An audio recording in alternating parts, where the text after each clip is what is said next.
네, 오늘 우리 함께 나눌 말씀은 사도행전 2장의 말씀입니다. 사도행전 2장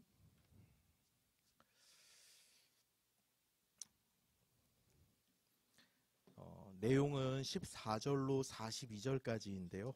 오늘은 14절만 함께 읽겠습니다.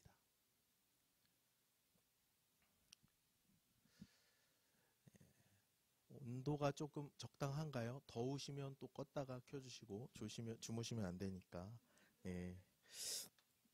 사도행전 2장 14절 한 절인데요. 저와 여러분이 한 목소리로 받들어 읽습니다. 시작. 베드로가 열한 사도와 함께 이르되 예루살렘에 사는 모든 사람들아, 이 일을 너희로 알게 할 것이니 내 말에 귀를 기울이라. 아멘. 이는 하나님의 말씀입니다. 여러분, 복음에는 능력이 있습니다. 여러분 믿으시죠? 복음엔 능력이 있습니다. 강력한 힘이 복음에 있습니다. 불가능한 것 같은 이 세상을 변화시킬 수 있는 유일한 힘이 복음에만 있습니다. 여러분 믿으세요? 저도 믿습니다. 가장 비참한 인생을 살아가는 그 사람을 영화로운 사람으로, 존귀한 사람으로 바꿀 수 있는 유일한 힘도 오직 복음에만 있습니다. 사망과 죽음의 권세를 이기는 유일한 힘도 복음에만 있습니다. 세상에서 가장 강력한 파워가 복음에 담겨 있어요. 그래서 사도 바울이 로마서 1장 17절에서 뭐라고 고백합니까? 내가 이 복음을 부끄러워하지 아니하노니 이는 모든 믿는 자들에게 하나님의 구원을 주시는 하나님의 능력이라 그러거든요.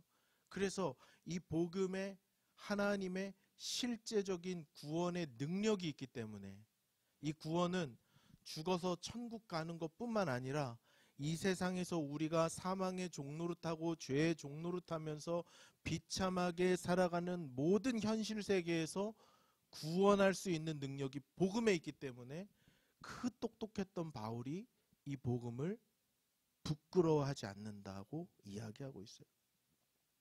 저와 여러분은 이 진리를 다 믿는 줄로 믿습니다. 그런데요, 당돌한 질문을 하나 던져보겠습니다. 저와 여러분이 전하는 복음에서는 정말 그런 능력이 나타나고 있는가 하는 그런 질문을 던져봅니다. 교회가 전하는 복음에는 정말 성경에서 약속하고 보증하는 그 능력이 나타나고 있습니까? 저와 여러분의 삶 속에는 그 복음의 능력이, 정말 사람을 살리는 그 능력이, 구원을 베푸시는 하나님의 전능하신 능력이 나타나느냐 하는 거예요. 안타깝게도 그렇지만은 않은 것 같아요. 분명히 성경은 이 복음에 하나님의 구원이 있고 하나님이 생명이 있다고 말씀하셨는데 교회가 전하는 복음은 꼭 아닌 것 같은 생각이 들어요. 교회가 전하고 있는 복음, 저와 여러분이 믿는 그 복음은 성경에서 믿었던 그 복음은 아닌 것 같은 생각이 듭니다. 그 이유가 왜일까요? 왜 성경에는 복음으로 생명의 역사가 그렇게 충만한 이야기들이 곳곳에 등장하는데, 특별히 우리가 이번 학기 살펴보고 있는 사도행전에는 그런 이야기와 간증들이 수도 없이 많이 담겨 있는데, 복음을 만난 사람들의 삶이 극적으로 변화되고 도시가 변화되고 부흥이 임하는 이야기들이 사도행전 곳곳에 담겨 있는데 왜 오늘 우리에게는 그 역사가 없는 것일까요? 이런 당돌한 질문을 던져봅니다. 오늘 본문을 통해서 그 이유를 살펴볼 수 있는데요. 앞으로 이번 주부터 3주 동안 같은 본문을 말씀으로 3가지 주제로 그 질문에 대한 답을 한번 찾아보려고 합니다. 오늘 그 첫 시간인데요. 제가 오늘 본문이 2장 14절부터 42절까지라고 말씀드렸죠. 이건 굉장히 중요한 본문인데요. 물론 성경에 중요하지 않은 본문이 어디 있겠습니까마는 사도행전에서 이 본문은 굉장히 중요하고 또 교회에 있어서 이 본문은 굉장히 중요한 본문입니다. 왜 그러냐면요. 우리가 교회의 시작을 언제로 보냐면 2장 1절부터 13절 우리 지난주까지 살펴봤던 그 성령님의 오순절 마가다락반 임하는 그 사건으로 성령의 시대가 임하고 교회의 시대가 시작되었다고 모두가 입을 모아 공히 이야기를 하거든요. 그러니까 오순절 성령 강림 사건으로 교회가 시작되었는데요. 그 교회에서 행해진 첫 번째 설교 사역이 14절로 42절입니다. 그러니까 교회에서 가장 처음으로 선포된 설교가 이 설교예요. 이 설교는 베드로의 설교였어요. 베드로가 이 설교를 한번 하는데요. 놀라운 일이 일어납니다. 교회의 시대가 시작되고 성령의 시대가 시작되고 성령 받은 베드로가 길지도 않잖아요. 본문이. 설교 딱 했는데 놀라운 일이 일어나는데 41절 눈으로만 보세요. 몇 명이 돌아오느냐? 베드로가 설교 한 번 했는데 3,000명이 돌아오는 놀라운 역사가 일어납니다.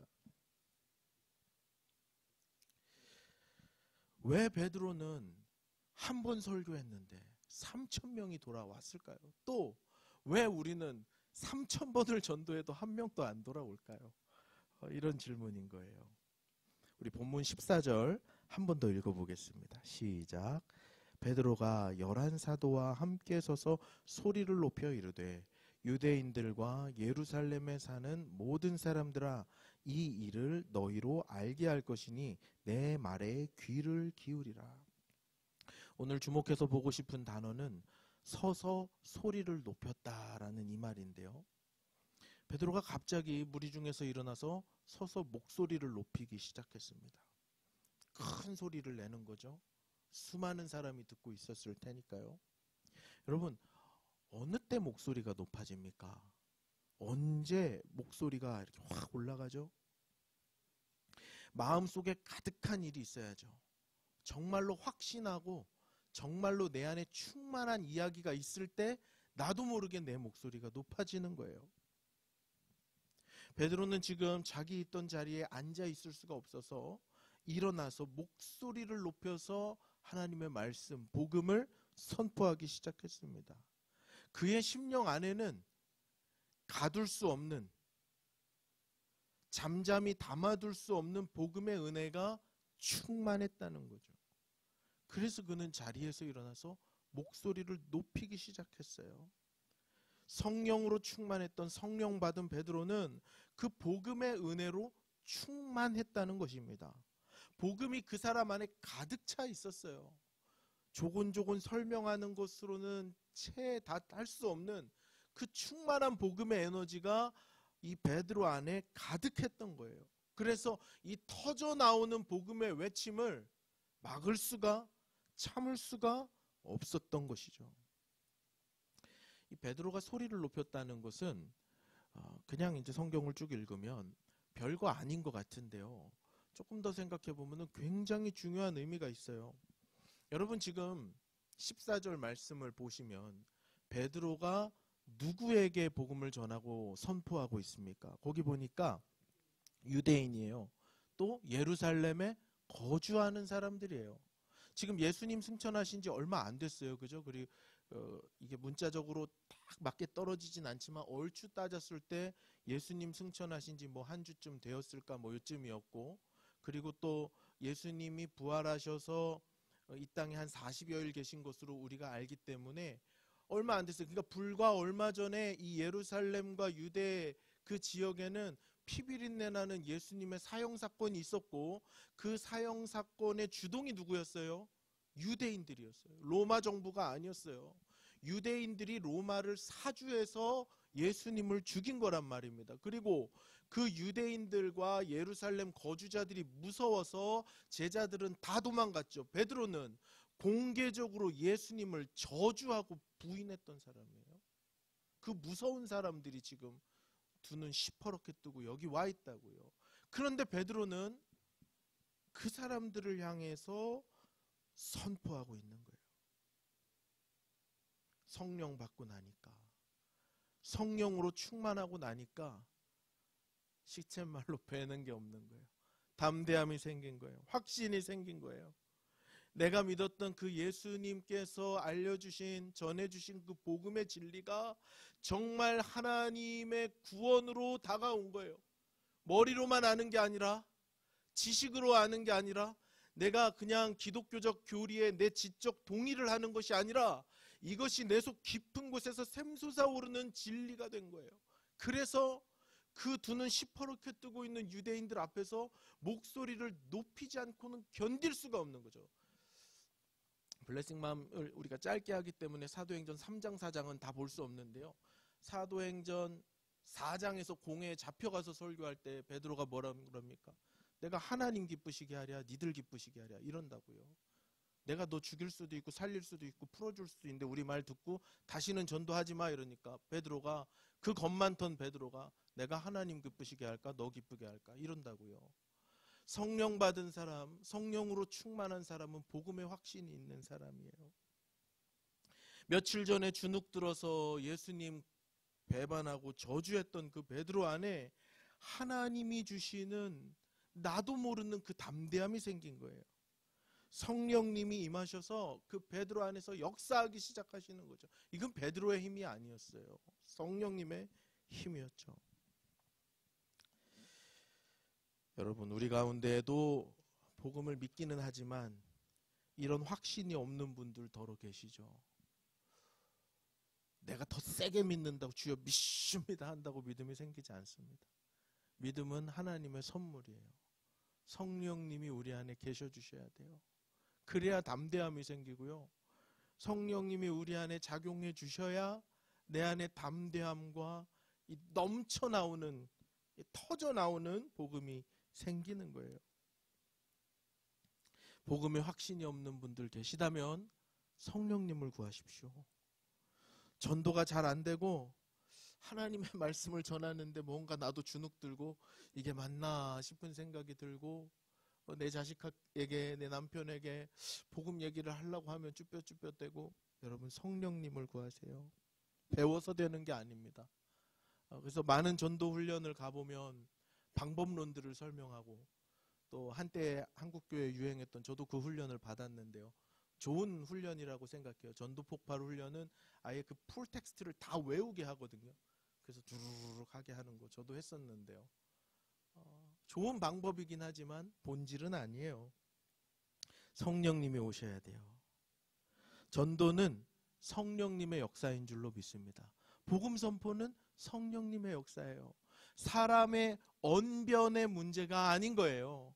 사람의 지식의 문제가 아닌 거예요. 그런데 많은 분들이 전도를 오해하는데 설득하는 과정이라고 생각해요.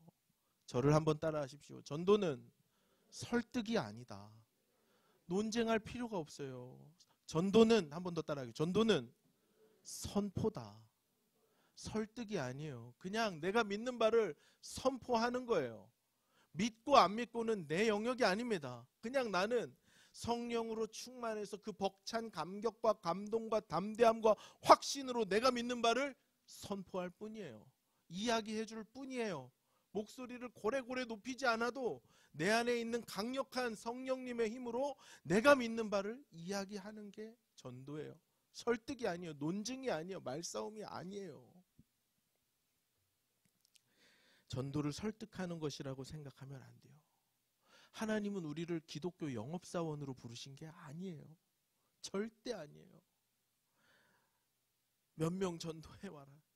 이거 예수님이 과연 그러실까? 예수님이 70인을 제자 파송하시면서 전도로 보내시군요. 둘씩 짝을 지어서. 몇 명 전도해 왔니? 이런 거 안 물어보셨어요. 그냥 우리 속에서 터져나오는 그 복음이 있으면 됩니다. 그냥 선포하는 것뿐이에요. 내 말과 내 행실로, 내가 하는 이야기로, 내가 삶을 살아가는 방식으로 세상을 향해서 복음을 선포하는 거예요. 담대함과 확신을 가지고. 확신에 찬 말이 힘이 있어요. 내 속 안에서 터져나오는 그 말씀, 성령에 감동된 그 말씀이 힘이 있어요.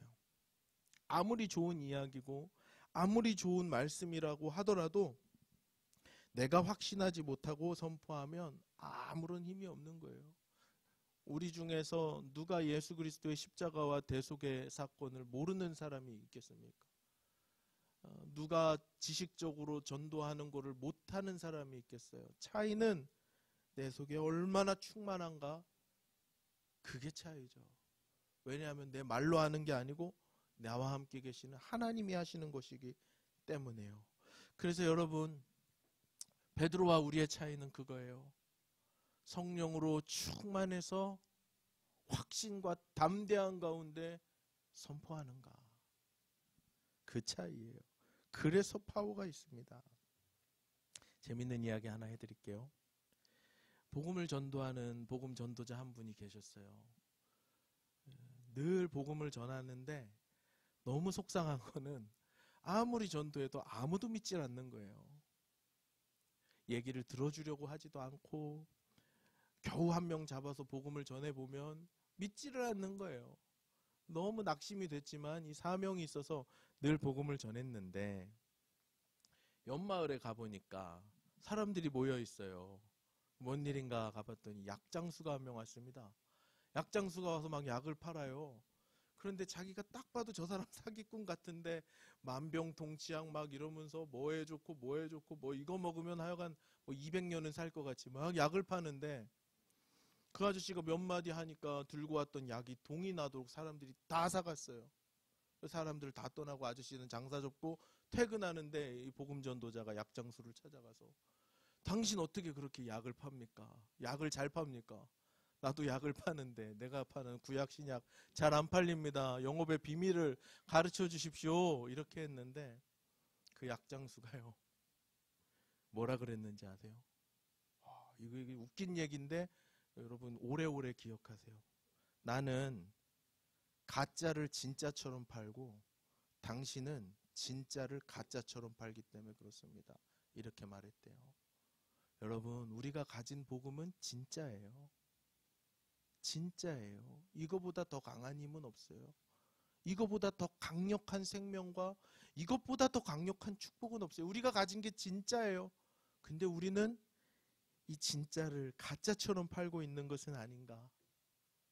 이 귀한 것을 너무 가치 없는 것처럼 전하고 있는 것은 아닌가 생각해 봐야 합니다. 여러분, 우리가 가진 복음은 능력의 복음인 줄로 믿습니다. 생명의 복음이에요. 사람을 살리는, 내 가정을 살리는, 내 자녀를 살리는, 내 남편을 살리는, 교회를 살리고 나라와 민족과 세계와 열방을 치유하는 유일한 복음인 줄로 믿습니다. 성령님께 담대함과 확신을 구하세요. 복음에 대해서 확신이 없고 내가 믿는 신앙에 대해서 긴가민가 하시는 분들, 오늘 기도하는 가운데 성령님께서 강한 믿음, 베드로에게 주셨던 그 강한 확신이 있게 되기를 축복합니다. 고린도전서 1장 18절에 사도 바울이 뭐라고 고백합니까? 십자가의 도가 멸망하는 자들에게는 미련한 것이래요. 그러나 구원을 받는 우리에게는 하나님의 능력이 됨이니라 라고 말하고 있습니다.